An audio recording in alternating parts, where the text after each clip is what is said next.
In the bustling streets of ancient Rome, where voices rose in argument and laughter filled the air, there lived a group of people who stood apart.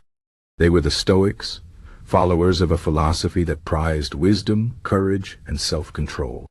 But among their many practices, one stood out as unusual: silence. While the world around them was loud and full of noise, the Stoics often chose to say nothing at all. Why did they do this? The answer lies deep in their understanding of human nature, the power of words, and the pursuit of a tranquil mind. The Stoics believed that most of the troubles in life come from careless speech. Words, once spoken, cannot be taken back. A harsh word could start a feud. A thoughtless promise could lead to regret.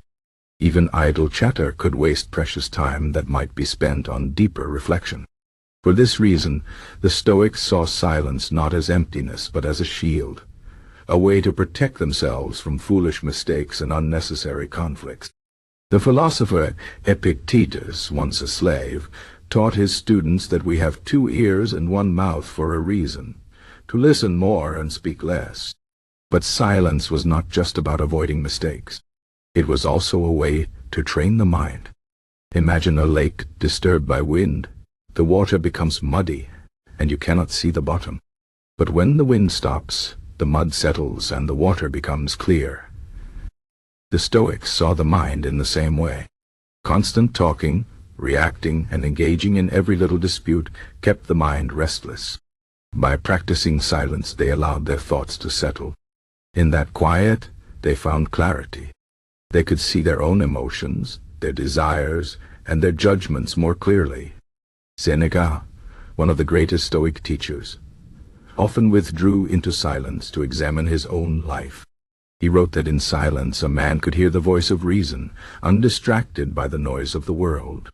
Another reason for their silence was the practice of listening. The Stoics respected wisdom, and wisdom often comes from observing rather than speaking.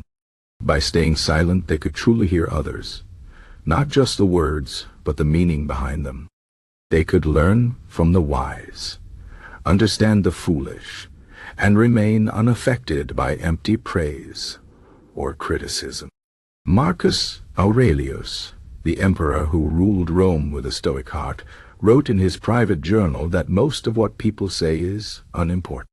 He trained himself to listen with patience and speak only when his words could bring real value. There was also a deeper, almost spiritual side to their silence.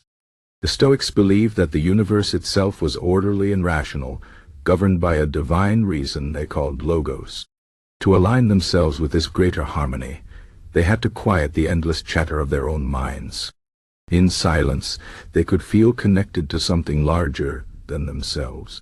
They could reflect on the vastness of time, the fleeting nature of life, and their own small place in the grand scheme of things. This kind of silence was not lonely. It was a way of being at peace with existence. Of course, the Stoics did not always stay silent. They spoke when necessary, to teach, to comfort, or to stand for justice. But their words were measured, chosen with care. They knew that speaking too much could weaken the power of their words. A man who talks all the time is rarely listened to, but a man who speaks sparingly is heard with respect. So why did the Stoics practice silence? Because silence was their teacher. It guarded them from folly, calmed their minds, sharpened their understanding, and connected them to wisdom greater than themselves. In a world that often values noise and quick opinions, their choice to remain silent was a rebellion, a quiet but powerful way to live with purpose. Today, their lesson remains. We live in an age of endless talking, social media, news, debates, and distractions. But what if we followed the Stoic path? What if we spoke less and listened more? What if we allowed ourselves moments of silence to think deeply, to understand before reacting, to find clarity in the stillness? Perhaps then, like the Stoics, we might discover that the quietest moments are the ones that speak the loudest.